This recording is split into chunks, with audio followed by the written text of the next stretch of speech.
한국교회 선교사 전기 시리즈 13. 한국인 최초 목사 김창식, 홍민기 지음, 김인수 감수. 사단법인 한국교회 총연합. 파트 1. 황해도 시골 촌놈이 만난 기독교. 한 선교사가 만난 김창식 목사. 1890년 미 감리회의 의료 선교사로 파송받아 내한한 여성 선교사가 있었다. 그녀는 그리스도의 정신과 그 마음으로 의술을 베풀며 한국인들과 함께했다. 그러나 그녀의 마음 한편에는 무언가 공허함이 있었다. 그것은 하루라도 빨리 조선의 여의사를 양성해야겠다는 사명감이었다. 그녀는 조선인 여성 의료인을 양성하기 위하여 그 누구보다 힘을 기울였다. 그러나 유능한 의료인을 양성한다는 것은 그리 쉬운 일이 아니었다. 무엇보다도 여성은 집안일이나 하라는 당대의 팽배한 사회적 인식을 극복해야만 했다. 또한 전문 의료인 양성을 위해 드는 비용도 만만치 않았다. 이처럼 내외적인 어려움에도 불구하고 그녀는 조선인 여의사 양성이라는 목표를 향해 한 걸음씩 책임있는 발걸음을 내디뎠다. 그렇게 꾸준히 달려온 결과 그녀의 비전과 꿈은 나이 60이 지난 1928년 조선 여자의학강습소로 구체적 결실을 맺을 수 있었다. 물론 의술과 인품을 두루 갖춘 의료인 양성이란 그리 쉽지 않았다.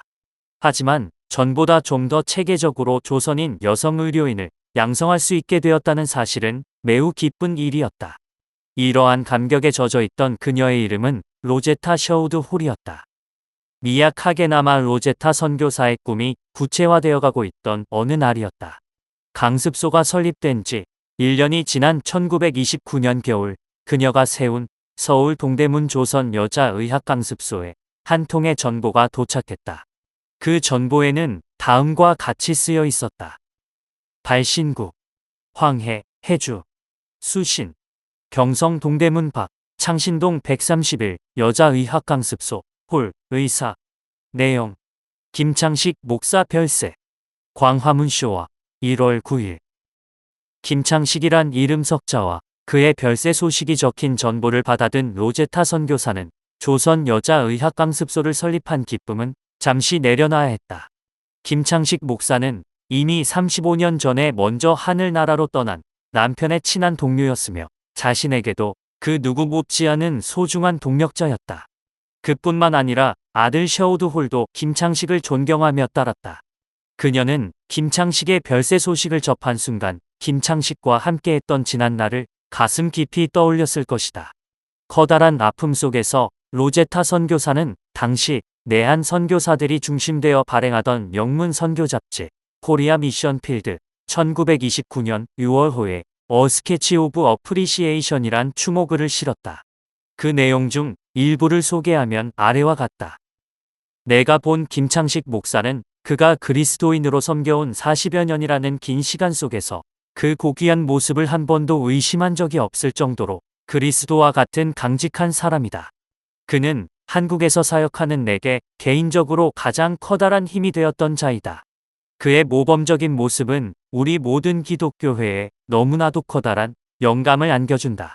영향력을 느낄 수 있는 곳마다 육신도 함께한다는 말이 있는 것처럼 우리는 다가올 세대를 바라볼 때 김창식 목사의 존재를 의지하게 될 것이다. 1890년 내한한 초창기 한국 감리교 개척 선교사 가운데 한 명인 로제타. 앞서 언급했듯이 그녀는 40여 년이 넘는 오랜 시간 동안 한국 선교를 위해 헌신한 자였다. 그러한 그녀가 가장 신뢰했던 한국인은 김창식이었다. 로제타 선교사는 한국에서 생활하면서 수많은 한국인을 만나보았다. 때로는 눈앞의 이익을 쟁취하기 위해 교묘히 자신을 비롯한 선교사들을 이용하던 한국인도 있었다. 따라서 아무리 선교사라 할지라도 현지인에게 전적으로 마음을 온전히 내주기는 쉽지 않았다. 그러나 김창식은 달랐다. 그녀는 단 한 번도 김창식을 의심한 적이 없었다. 김창식을 보노라면 마치 그리스도와 비슷한 느낌을 받는다고 할 정도였다. 또한 로제타 선교사는 김창식이 자신에게 가장 커다란 힘이 되어준 자라고 고백했다. 더 나아가 자기 자신 외에도 이곳 한반도에서 태어날 미래 세대에게 큰 힘이 될 것이라 했다. 즉, 다가올 미래 세대 역시 김창식의 존재가 있었다는 사실을 기억하며 그가 보여주었던 발자취 및 언행에 의지하게 될 것이라 전망한 것이다. 그녀는 활용할 수 있는 모든 수식어를 덧붙여 김창식을 극찬했다. 로제타 선교사는 무슨 이유로 김창식을 그렇게 극찬한 것일까? 그녀는 김창식의 어떠한 면을 보았기에 그렇게 단도직입적이고도 예언적인 높은 평가를 내린 것일까? 단순히 자신과 관련 있는 인물이 세상을 떠났다는 사실의 추억을 되뇌며 별다른 이유 없이 극찬했을 리 만무하다. 필자가 본 전기를 쓰게 된 것은 김창식이란 인물이 도대체 누구인가 하는 질문에서 시작한다. 오늘날 우리에게 김창식은 어떠한 인물로 알려져 있는가? 한국에서 이뤄진 초창기 기독교의 역사를 조금이나마 관심있게 훑어본 사람이라면 그를 한국인 최초 목사 혹은 조선의 사도 바울과 같은 이미지로 떠올릴 것이다. 실제로 그는 1901년 5월 미 감리회 연례회의에서 동료 사역자인 김기범과 함께 집사 목사로 안수받은 첫 번째 한국인 개신교회 성직자였다. 또한 그는 감리교회가 평양 선교를 개척하는데 선교사들과 함께했던 선구자였다. 김창식은 평양 외에도 평안도와 황해도 그리고 영변 등 주로 한반도 북부에서 각 지역을 순행하며 1924년 9월 은퇴할 때까지 예수 그리스도를 전하는 데 힘썼던 전형적인 복음 전도자로 알려져 있다. 이처럼 한국인 최초 목사와 복음 전도자라는 수식어만 보더라도 그가 걸어온 삶의 궤적과 그가 남긴 신앙적 유산의 중요성을 쉽게 짐작할 수 있다. 이와 같이 놀라운 업적을 이룬 인물임에도 불구하고 김창식의 생애는 간단하게만 알려진 편이다. 그는 세상을 떠나기 2년 전인 1927년 간행된 한 책, 승리의 생활에 자신의 삶에 대한 글을 집필한 적이 있었다. 이 책은 1892년 내한하여 서울 평양 경기 일대에서 선교 활동을 전개했던 노블 부인이 한국에서 자신과 함께했던 토착 교인들의 이야기를 담아 1927년 출간한 결과물이었다. 김창식은 평양 지역 개척 선교의 동료였던 윌리엄 제임스 홀 선교사가 세상을 떠나면서 그 후임으로 들어온 노블 선교사 부부와 만나게 되었고 이후 친밀한 관계를 유지했다. 그렇게 가깝게 지내던 노블 부인의 부탁 덕분에 김창식은 짧게나마 자서전을 남기게 되었다. 그녀가 김창식에게 본인에 대한 이야기를 써달라고 요청한 것이 그저 친해서만은 아닐 것이다. 김창식의 삶과 그 발자취가 모두에게 유익한 교훈이며 모범이 될 수 있겠다는 노블 부인 나름의 판단이 작용했을 것이다. 자기 이야기를 써내려가기 시작했을 당시 김창식은 생애 말년이었기 때문에 기력이 많지 않아 펜을 들고 기록을 남기는 것 자체가 쉽지 않은 상황이었다. 그럼에도 가능한 한 지난 옛일을 회고하며 추억의 한 페이지를 또박또박 적어 후대에 남기고자 했다. 뿐만 아니라 2대에 걸쳐 한국 선교사로 활동했던 홀 가족과의 인연으로 김창식의 생애가 우리에게 상당 부분 기록으로 남을 수 있었다. 대표적으로 홀 선교사의 전기라 할 수 있는 더 라이프 오브 레브 윌리엄 제임스 홀 MD를 예로 들 수 있다. 앞서 김창식을 높이 평가했던 로제타 선교사는 1894년 10월 자신의 남편 홀 선교사가 선교 현장인 한국에서 순직하고 그로부터 3년 뒤인 1897년에 남편의 전기를 미국 뉴욕에서 편집 출간했다. 이 책은 윌리엄 제임스 홀을 기억하는 한국인에게도 읽혔으면 하는 후대의 바람에 따라 같은 해 미 감리회 소속 한국인 동력자인 노병선에 의해 번역되기도 했다. 바로 여기에 김창식의 이야기가 등장한다. 또한 로제타 선교사는 평소에 일기를 썼는데 그의 일기에도 김창식이 자주 언급됐다. 게다가 홀과 로제타 선교사 부부의 아들 셔우드가 쓴 한국 선교 회고록 닥터 홀의 조선 회상에도 김창식과 관련된 이야기는 자주 등장한다. 기독교 역사를 전공한 학자들이 남긴 김창식 이야기도 오늘날 우리가 그를 기억하는 데 상당한 도움을 준다. 대표적으로 이덕주는 새로 쓴 한국 그리스도인들의 개종 이야기와 한국 교회 처음 이야기 등의 저서를 통하여 머슴 출신 한국인 최초 목사 김창식, 한국의 최초 목사는 머슴 출신이었다라는 제목의 김창식 이야기를 글로 풀어 오늘날 우리에게 전했다.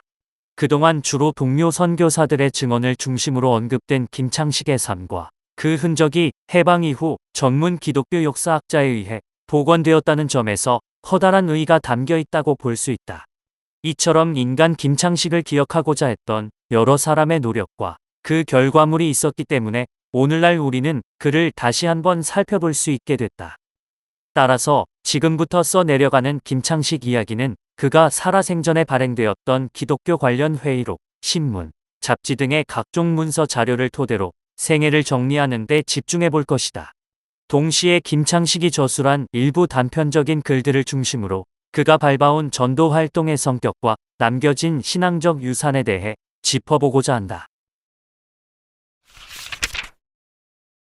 출생과 어린 시절. 김창식은 1857년 2월 22일 평양에서 남동쪽으로 약 10km 떨어진 황해도 수안군 성동면 생금리의 한 농가에서 셋째 아들로 태어났다. 오늘날 황해도 수안군은 동쪽으로 곡산군, 서쪽은 서흥군과 중화군, 남쪽으로는 신계군, 북쪽으로는 강동군과 성천군에 접하고 있는 지역이다. 수안군 중앙에는 언진산을 주요 봉우리로 하는 언진산맥이 동서 방향으로 뻗어 있다. 여기에 가덕산, 오봉산, 천자산, 증봉산, 감박산, 대청산, 요동산 등이 연결되어 이 지역을 남북으로 가르고 있다. 산간 지역이므로 내륙성 기후가 그 어느 곳보다 뚜렷하고 기온의 연교차가 큰 지역이다. 이 지역의 역사는 선사시대까지 거슬러 올라간다. 청동기 시대의 간돌검, 간돌화살촉 등이 발굴되었다는 사실이 이를 증명한다. 삼국시대에는 고구려의 영토로 고수어라 불렸으며 장세란 지명으로 기록되기도 했다. 그러다가 신라가 삼국을 통일한 뒤 신라의 영토로 편입되었고 이후 고려시대에 이르러 현재의 지명인 수안으로 불리게 된 것으로 알려져 있다. 정확한 시기는 알 수 없지만 대략 10세기 후반으로 추측된다. 이 지역은 때로 외적의 침입으로 인하여 어려움을 겪기도 했다.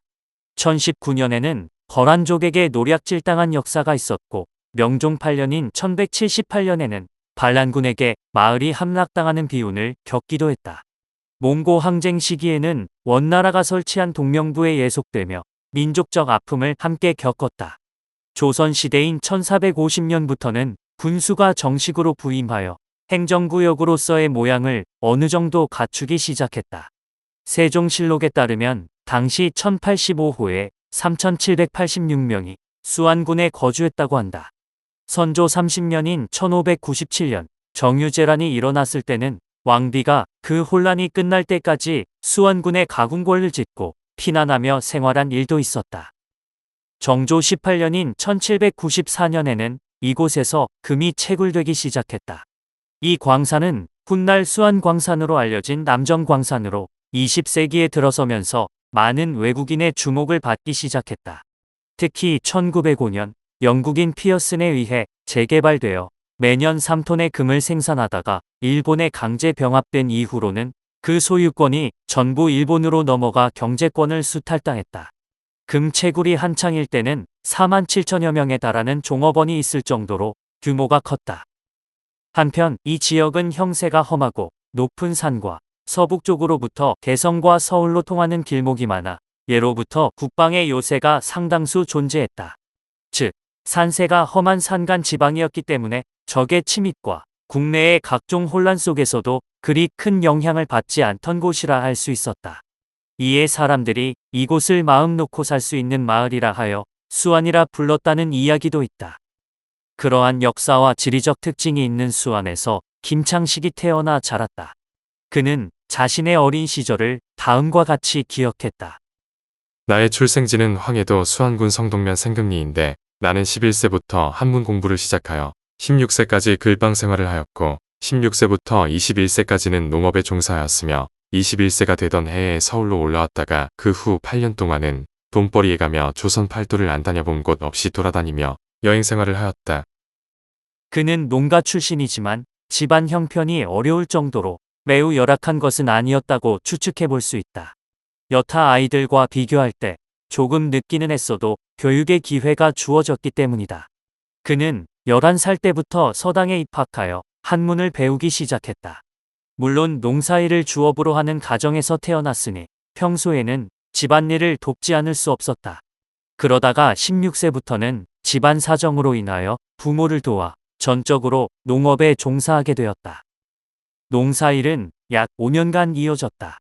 그래서인지 훗날 김창식과 농사일에 매진했던 이 시기에 한반도 북부 지역에서 동력했던 일부 서양 선교사들은 그의 젊은 시절에 대해 젊은 시절 교육의 혜택을 받지 못해 상당히 무지한 자, 한 글자도 읽지 못하는 자, 또는 가난하고 무지했던 이교도, 한문을 전혀 모르던 자로 잘못 이해하고 있을 정도였다.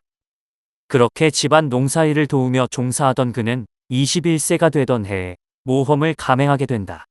갑작스럽게 집을 떠난 것이다. 그는 이 일과 관련해 가족 그 누구와도 사전에 상의하지 않았다. 그리고 한반도 곳곳을 떠도는 유랑 생활을 시작했다. 이른바 무모한 도전이었다. 훗날 한국감리교회의 역사학자인 장병욱 목사는 그에 져서 한국감리교회 선구자들에서 가출이나 다름없는 김창식의 무모한 시도에 대해 다음과 같이 평가했다. 이유는 잘할 수 없으나 본래 한 곳에 오래 머물러 있기를 싫어하는 방랑벽이 좀 있는 데다가 젊은 선비들이 과거를 보러 서울로 올라가는 것을 보고 자신도 시골 구석에서 농사만 짓기가 싫어 엽전 2냥을 가지고 집을 뛰쳐나온 것이다. 나올 때 그는 이 사실을 부모에게도 알리지 않고 가만히 나왔다. 집을 나오긴 했지만 어떤 뾰족한 계획이나 목적이 있었던 것은 아니었다. 이곳저곳을 그저 떠돌이 생활로 즐겼고 돈이 떨어지면 아무 집에나 들어가 머슴살이도 하고 때로는 마부로 일하기도 하면서 팔도를 유랑하였다. 김창식이 무단 가출을 감행한 구체적인 동기가 무엇인지 확인되지는 않는다. 그러나 한 가지 분명한 것은 사회적으로 높은 지위에 오르거나 유명해지기 위한 행동은 아니었다는 점이다. 그는 사회적 지위 상승과 명성에 큰 관심을 두지 않았다. 그저 황해도 시골 구석에서 탈출하는 것이 그의 유일한 목적이요 목표였던 것이다. 앞서 살펴보았듯이 수안군은 높은 산이 많은 형세가 험한 지역이었다. 따라서 외부 세계를 직접 경험하기 쉽지 않은 지리적 특색을 갖추고 있었다. 동시에 모순되게도 수도 서울과 한반도의 대표적 상업도시였던 개성으로 통하는 길목이 많던 곳이기도 했다.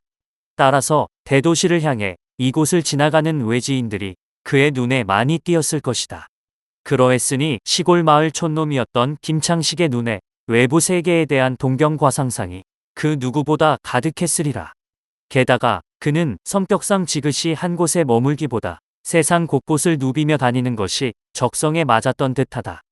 후일 그가 기독교 전도인이 되고 나서 적극적으로 순행하며 전도에 나섰던 것도 이와 무관하지 않았을 것이다. 그렇게 김창식은 21살의 젊은 나이에 그저 고향 밖 세상을 보고 싶다는 일념 하나로 시골에서 탈출하여 한반도 내 전국 팔도를 유랑했다. 일정한 거처 없는 떠돌이 생활이었다. 그러나 이 생활도 한계가 있었다. 현실적인 벽, 즉 경제적인 어려움에 봉착했기 때문이다. 팔도를 유랑하는 동안 그는 돈벌이도 겸해야 했다. 바깥 세상을 경험하기 위해서는 잠자리가 필요했고 먹을 것이 필요했기 때문이다. 그는 경제적인 곤란을 벗어나기 위해 다양한 막리를 시도했다. 예를 들면 노복이나 종이 만드는 일이라든지 마부와 같은 일이었다. 이는 당시에 주로 하층민들이 하는 막노동이었다. 그렇다 보니 많은 이들이 그를 존칭 없이 창식이라 불렀다. 나이가 어린 자들도 김창식이 창식이라 부르기 일쑤였다. 그는 그렇게 막리를 하며 하루하루 끼니를 채워나갔다. 엽전 2냥만 손에 쥐고 무단 가출한 것이었기 때문에 아무리 돈벌이를 겸한다고 해도 장기간 유랑 생활을 지속한다는 것 자체가 허무맹랑한 일이었다. 야심차게 시도한 그의 긴 방랑 생활은 8년 만에 막을 내렸다. 그 이유는 본인보다 13살 연하의 박시성을 가진 한 여인과 결혼하게 되었기 때문이었다. 이 둘이 어떻게 만나게 되었는지 혹 누구의 소개로 맺어진 인연인지 자세히 알려진 바가 없다. 김창식의 배우자가 된 박씨 부인은 훗날 기독교인이 되어 선교사로부터 세례를 받음과 동시에 이름을 얻었다. 세례를 받을 때 주어진 노득이란 세례명이 그의 이름이었다. 때로는 노덕이란 이름으로 불렸다고 한다.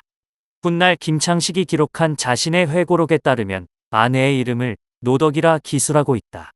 그러나 김창식의 은퇴와 관련된 신문기사 내용과 후손들의 증언에 의하면 배우자의 공식적인 이름은 노득이었을 것으로 추측한다.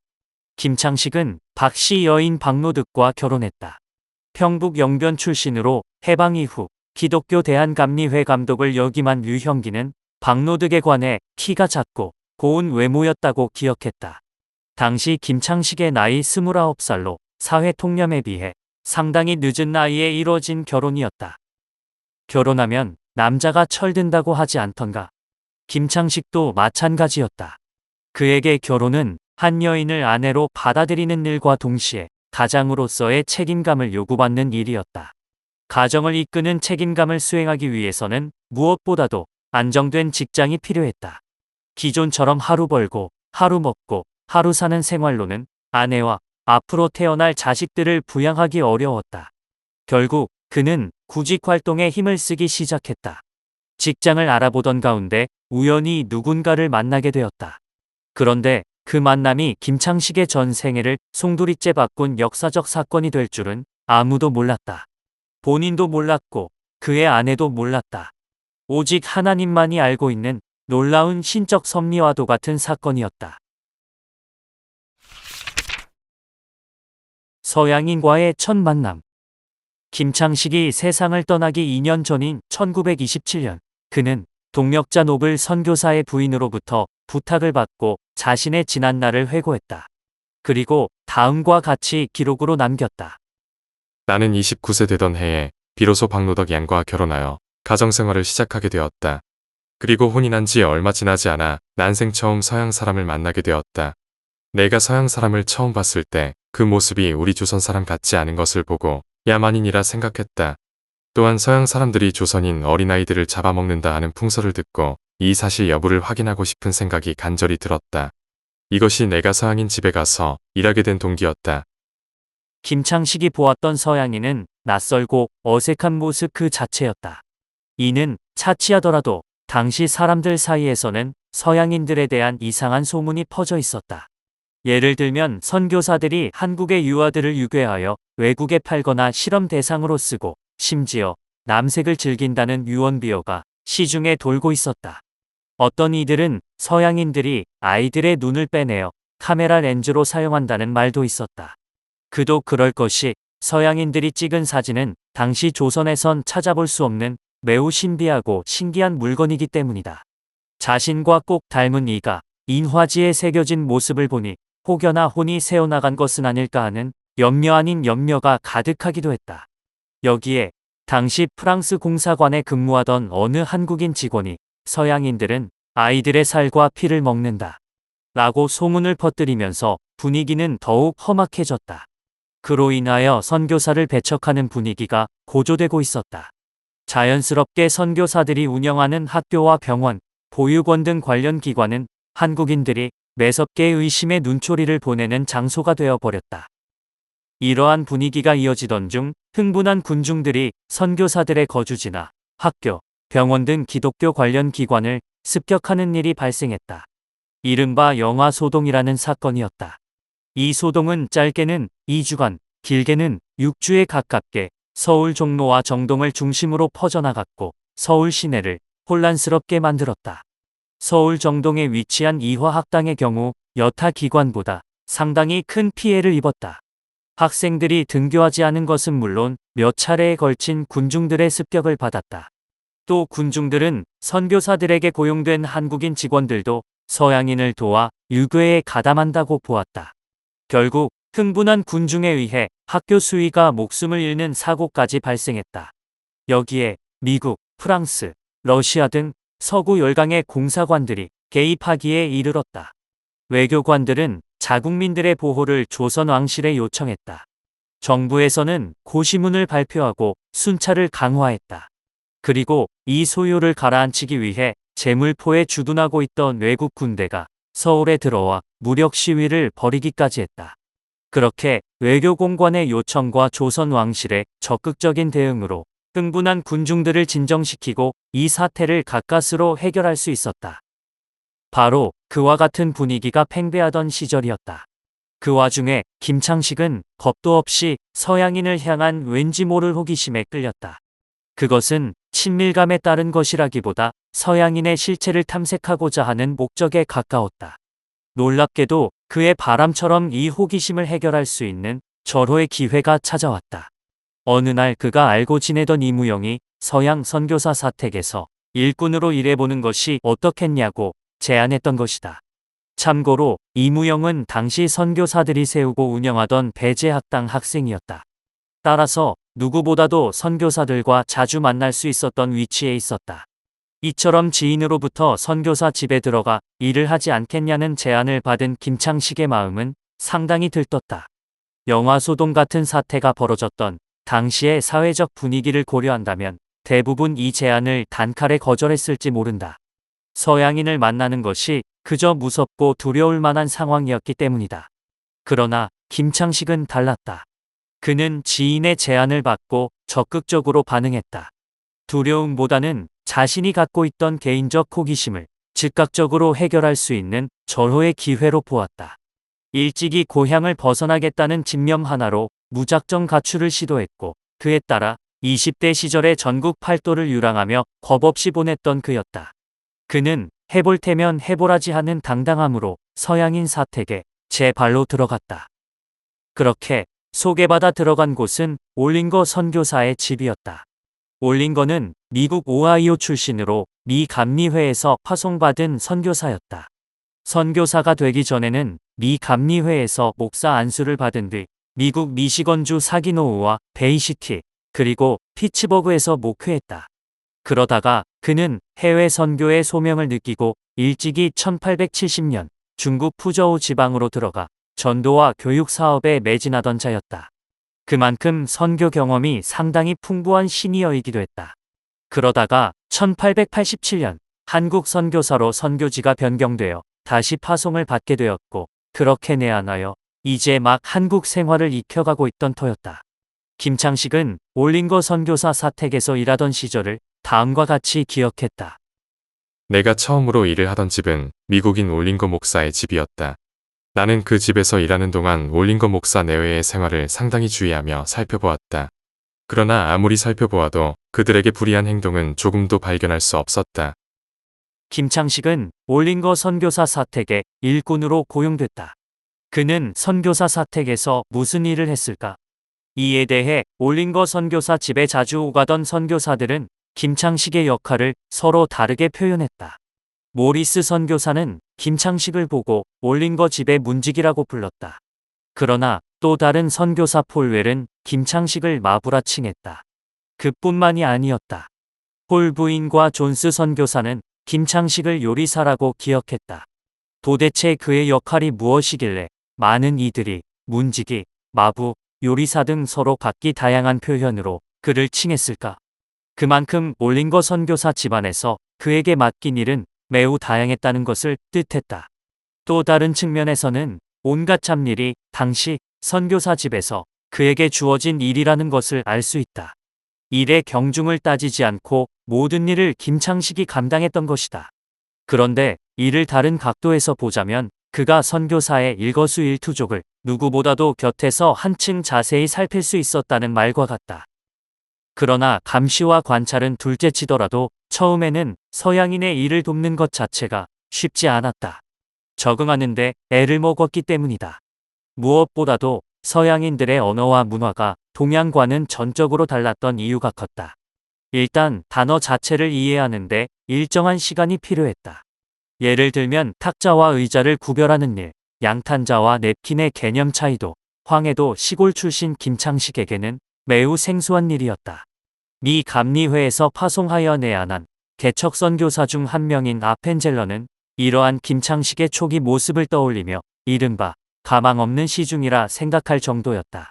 그만큼 처음에는 선교사 사택 부적응자로 선교사들에게 인식되기도 했다. 그러나 인간은 적응의 동물이라 하지 않던가. 시간이 지나면 지날수록 그는 서양인들의 생활 습관과 문화를 익혀나갈 수 있었다.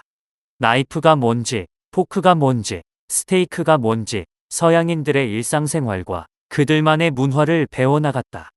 그렇게 자연스럽게 문화와 언어 차이에서 오는 어려움을 극복할 수 있었다.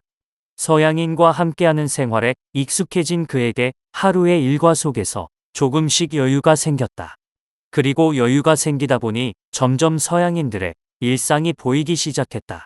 김창식은 유심히 파란 눈의 선교사 부부, 즉 올링거 선교사 부부의 삶을 주시했다. 기독교와의 만남. 김창식은 올링거 선교사 부부와 생활하던 때를 다음과 같이 기억하고 있었다. 나는 몇 해 동안 올링거 선교사의 집에서 일하는 가운데 그 집주인 내외 모두가 가히 본받을 만한 사람인 줄을 깨닫게 되었다. 그렇게 나는 그들의 감화를 받아 예수 믿기를 작정하였다. 그리하여 내 마음은 그때로부터 오늘날까지 하나님께서 주시는 평강을 받아 항상 평안하였고 내 육신은 주님의 사역을 맡아 일어나가는데 튼튼하였다.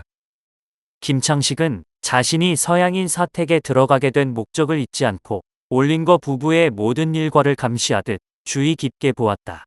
그러나 선교사 부부의 삶 속에서 부정하거나 불의한 점을 전혀 발견하지 못했다.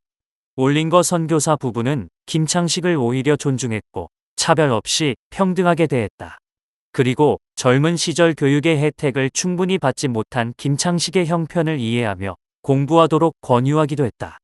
훗날 김창식과 자주 교류하던 미 감리회의 모리스 선교사는 당시 김창식의 모습을 다음과 같이 우리에게 알려준다. 험한 바위가 가득한 황해도 산골에서 태어난 김창식은 청년 때에 상경하여 매우 천한 일을 했다. 젊은 시절 그는 교육의 혜택을 충분히 받지 못했기에 상당히 무지한 자였다. 올링거 목사의 문지기로 고용되어 일하던 시절 그는 기독교인이 되었고 올링거 목사로부터 공부하도록 권유를 받았다. 글자 하나 모르던 그였기에 처음에 그 진행 과정은 매우 더뎠으나 그는 끈기를 갖고 점진적으로 지적 발전의 토대를 놓게 되었다. 그는 뭔가 꼬투리 잡을 것은 없을까 매번 의심스러운 눈으로 감시하듯 푸른 눈의 백인들을 살폈다. 그러나 그는 서양인 선교사들의 삶과 인격에 감화되었고 오히려 올링거 부부가 믿는 기독교가 무엇인지 관심을 갖게 되었다. 본래 김창식이 올링거 사택에 들어갈 때는 선교사가 믿는 기독교 자체에 무지했다. 바꿔 말하자면 종교 자체에 관심을 두지 않았다는 의미다. 그러나 선교사 가정의 일상생활 자체가 김창식에게 깊은 인상을 주었다. 이처럼 호기심에서 시작된 김창식의 서양인 탐색이 관심으로 그 관심이 신앙으로 연결되기에 이르렀다. 여기에는 올링거 부인의 역할이 상당했다. 그녀는 매주 일요일이 되면 당장 꼭 필요한 일이 아닐 경우 김창식에게 아무 일도 시키지 않았다. 대신 김창식에게 주일, 즉 일요일이니 함께 교회에 나가 예배를 드리자라고 권했다. 성경에서 말하는 안식일의 개념을 자연스럽게 김창식에게 말과 행동으로 알려주고 보여줬다.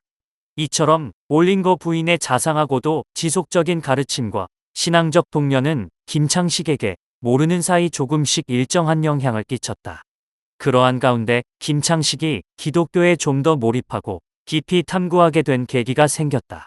김창식은 이에 관하여 다음과 같이 회고한다. 하루는 올링거 목사님이 내게 쪽 복음으로 된 마태복음 한 권을 건네주며 5장부터 읽어보라고 권하였다. 나는 그 책을 반가운 마음으로 받았다. 그리고 열심히 읽어보았는데 읽을수록 더욱 재미가 생겨서 쉬지 않고 공부할 정도였다. 이어서 올링거 목사님은 또 나에게 스크랜턴 대부인 선교사님이 편집한 성경 초등문답이란 책을 주며 공부하라고 하였다. 그리하여 나는 저녁마다 주인 목사 내외분에게서 그리스도교에 대한 여러 가지 말씀을 많이 듣고 배우며 지낼 수 있었다. 그 결과 나는 신약의 사복음을 거의 다 외우다시피 숙독했다. 또 나는 이미 1902년 돌아가신 H.G. 아펜젤러 박사님에게도 많은 가르침을 받았다. 기독교가 어떠한 종교인지 관심이 점점 증가하던 어느 날 올링거 선교사는 김창식에게 쪽 복음서로 된 마태복음을 건네주며 정독을 권했다. 올링거 선교사의 권유대로 그는 신약 성경 마태복음 5장부터 읽어 내려갔다. 거기엔 다음과 같은 글귀가 쓰여 있었다.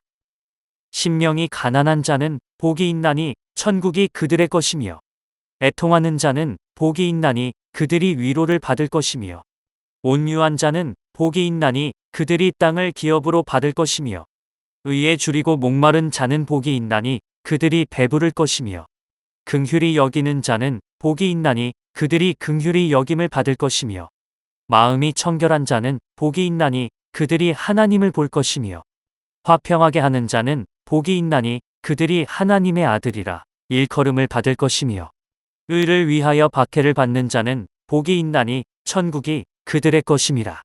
나로 말미암아 너희를 욕하고 박해하고 거짓으로 너희를 거슬러 모든 악한 말을 할 때에는 너희에게 복이 있나니 기뻐하고 즐거워하라. 하늘에서 너희의 상이 큼이라. 너희 전에 있던 선지자들도 이같이 박해하였느니라. 산상수훈의 8가지 복, 즉 팔복이란 말씀이었다. 보통의 상식으로는 도무지 이해할 수 없는 말들의 연속이었다. 성경에서는 마음이 가난한 자, 애통하는 자, 온유한 자, 의에 줄이고 목마른 자, 긍휼히 여기는 자, 마음이 청결한 자, 화평하게 하는 자, 의를 위하여 박해를 받는 자 등 그러한 자들에게 복이 있다고 했다. 게다가 기뻐하고 즐거워하면 그런 자들에게 커다란 상이 부여될 것이란 말도 있었다. 김창식은 이 오묘한 팔복의 말씀 속으로 자신도 모르게 점점 빠져들어갔다. 그리고 올린거는 김창식이 성경의 기초 지식을 습득할 수 있도록 각종 서적을 추천하며 그가 기독교에 관하여 차근차근 이해하게 도왔다. 당시 올린거는 서울 정동에서 주로 문서 사업에 집중하고 있던 터라 기독교 관련 문서들을 김창식에게 쉽게 제공해 줄 수 있었다. 참고로 올린거 선교사가 속해 있던 미 감리회 한국선교부는 일찍이 배제학당 내에 각종 인쇄시설을 설치하고 그곳에서 출판사를 운영했다. 이 출판사가 설립되는 데는 올린거의 역할이 컸다. 그는 1888년 한글과 한자, 영어 활자를 구비하여 산문 출판사로도 불린 미 감리회 인쇄소를 배제학당 안에 설립한 후 미화 3,000달러로 학당 건물과는 다른 별도의 서양식 벽돌 구조로 인쇄소를 건축했다. 이 인쇄소는 기독교 관련 문서를 출판하여 보급하는 역할도 했지만 더불어 배제학당 학생들이 스스로 일하고 자신들의 학비를 마련하는 소위 자급 실습소이기도 했다. 올린거 선교사는 그렇게 학생들 스스로 자립의식을 갖도록 그 기반을 마련해 주었다. 한편 미 감리회 인쇄소가 세워진 이듬해에 올린거는 자신이 속한 미 감리회를 비롯하여 장로회 측 선교사들과 연합했고 오늘날 대한기독교 서회의 뿌리인 조선선교서회를 초교파 문서선교 기관으로 세우며 초대 회장으로 선임되었다. 그의 문서선교 의지와 경험이 주위 선교사들로부터 인정받은 결과였다. 이후 미 감리회 인쇄소에서는 쪽복음 한글 성경을 비롯하여 당시 내한 선교사들이 저술 번역한 성교찰리, 예수교문담, 미미교회 문담, 미미교회 강례, 장원 양후상론, 신덕통론, 훈화진언, 진리이지, 구세진전, 의경문답, 묘충문담, 나병론, 인가귀도, 천로직의, 신약문답, 권중회계, 삼려록, 천로역정, 진리편 독삼자경, 진도인문문답, 구약공부, 삼인필지 등을 출간했다. 위의 서적들은 대개 이미 중국에서 한문으로 번역되거나 저술된 책들이었고 선교 초기 한국 기독교인들에게 널리 읽혔던 전도문서였다. 이 가운데 신덕통론, 인가귀도, 의경문담, 나병론 등은 올린거가 직접 중국어로 번역, 출간했던 것을 한국어로 옮긴 것이었다. 내한 전 중국에서의 선교 경험으로 중국어가 익숙했기 때문에 할 수 있던 일이었다. 이외에도 그는 1892년 동료 선교사들과 코리안 레포지토리를 창간하여 매월 발행하면서 선교사들의 한국 문화, 언어, 역사 등에 관한 연구 논문들을 수록했다. 이때 발행된 월간지는 내한 선교사들의 정착에 상당한 도움이 되기도 했다. 올린거 자신도 여기에 한국의 문화와 기타 종교에 관한 논문들을 게재하며 꾸준한 배움의 자세를 견지해 나갔다. 이처럼 그는 내한 이후 문서 선교에 앞장서며 각종 기독교 관련 문서들을 출판하고 있었다. 그러했으니 그가 관여하고 있던 인쇄소에서 발행된 신앙서적을 누구보다도 쉽게 김창식에게 건네주며 읽어보라고 권유할 수 있었던 것이다. 올린거 부부는 매일 저녁 김창식과 식사를 함께하며 기독교에 관한 이야기를 틈틈이 전해줬다. 올린거 부부만이 아니었다. 인근에 거주하던 아펜젤러 역시 김창식과 자주 접촉하며 기독교에 관한 다양한 정보를 전했다. 당시 그가 서 있던 삶의 자리는 정동이라고 하는 감리교 선교 부지 아니었기 때문에 어느 주변을 둘러보더라도 기독교에 관한 소식을 쉽고 편하게 들을 수 있는 자리였다. 그의 동서남북이 기독교와 연관되어 있었던 것이다. 그러한 일상이 반복되면서 김창식은 점점 기독교에 심취했다. 그리고 기독교를 깊이 있게 알게 될수록 그 복음의 진수에 감동하지 않을 수 없었다. 그는 매번 요리할 때마다 주방 한쪽 곁에 성경을 두고 틈틈이 읽었다. 전해오는 이야기에 따르면 주방에서 선교사 부부가 먹을 빵을 구우며 성경을 읽었던 탓에 그의 성경에는 밀가루가 묻어 있었다고 한다. 성경을 워낙 자주 탐독하여 신약 성경 가운데 복음서의 상당 부분은 암기할 정도였다. 어떤 이는 당시 김창식의 모습에 대해 다음과 같이 기억하고 있다. 당시 젊은이 김창식은 성경 안에 인쇄된 페이지를 읽으면 읽을수록, 그리고 자신의 고용주인 올링거 선교사, 그 부부 두 사람의 삶을 관찰하면 관찰할수록 점점 새로운 종교 가운데 따라야 할 삶의 패턴이 있다는 것을 깨닫게 되었다. 지난날 그는 자신의 마음속 한편에 근심이 찾아와 힘들어하곤 했다. 그러나 기독교인이 되기로 결심하면서 평안을 얻게 되었다. 그 결과 그는 1888년 4월 10일 아펜젤러 목사에게 세례를 받았다. 윗글에 따르면 김창식이 아펜젤러 선교사에게 세례받은 날을 1888년 4월 10일이라 하나 역사적 전후 맥락을 고려할 때 이는 1889년을 잘못 기록한 것으로 보인다. 김창식에게 성경은 평안함과 동시에 괴로움을 안겨주었다. 괴로웠던 이유는 그가 성경을 읽으면 읽을수록 선하지 못한 자기 모습을 보게 되었기 때문이었다. 지난날 범했던 죄들과 자신의 부끄러운 모습들이 떠올랐다. 그럴수록 그는 깊은 반성을 했으며 더더욱 기도하지 않을 수 없었다. 점차 그 괴로움이 자연스럽게 평안함으로 변해갔다. 이 변화는 김창식을 진실한 기독교인으로 들어서게끔 만든 구원의 길이 되었다. 죄인된 자신의 모습을 주님 앞에 진심으로 내어놓고 회개하니 그간 자신을 괴롭혔던 마음속 답답함이 이른바 사이다처럼 뚫려버리기 시작했다. 결국 김창식은 삶에서 가장 중요한 결정을 하게 된다. 바로 기독교인이 되기로 결심했던 것이다. 그는 올링거 선교사의 자택을 자주 오가던 정동의 이웃 사촌 아펜젤러 선교사에게 세례를 받고 미 감리회의 정식 교인으로 등록했다. 기독교인이 되기로 결심한 그는 심적 고민과 근심에서 완전히 벗어났다. 그것은 곧 평안의 길이었다. 성경 공부 외에도 그는 올링거 선교사의 권유를 받아들여 일반 학문을 쌓는데 게을리하지 않았다. 당시 조선 양반들이 필수적으로 알아야 할 한자 습득에 힘을 기울였다. 쉼없이 성실하게 학습한 그의 학문적 지식은 일취월장했고 어느 순간부터 주변인들은 그를 가리켜 김 선생님이라고 부를 정도였다. 이 모든 게 그가 올링거 선교사 부부를 만나며 이뤄진 일이었다. 올링거 선교사 부부가 김창식을 처음 만났을 때 주변에서는 모두 그를 창식이라 불렀고 이에 외국인이었던 이들 부부도 그의 이름이 김창식이인 줄 알았다. 올링거 선교사의 집을 방문하는 다른 선교사들도 마찬가지로 김창식을 존칭 없는 이름으로 따라 불렀다. 그러나 김창식은 자기를 그렇게 호칭하는 올링거 선교사 부부와 여타 서양인들에게 한 번도 기분 나쁜 표정을 짓지 않았다.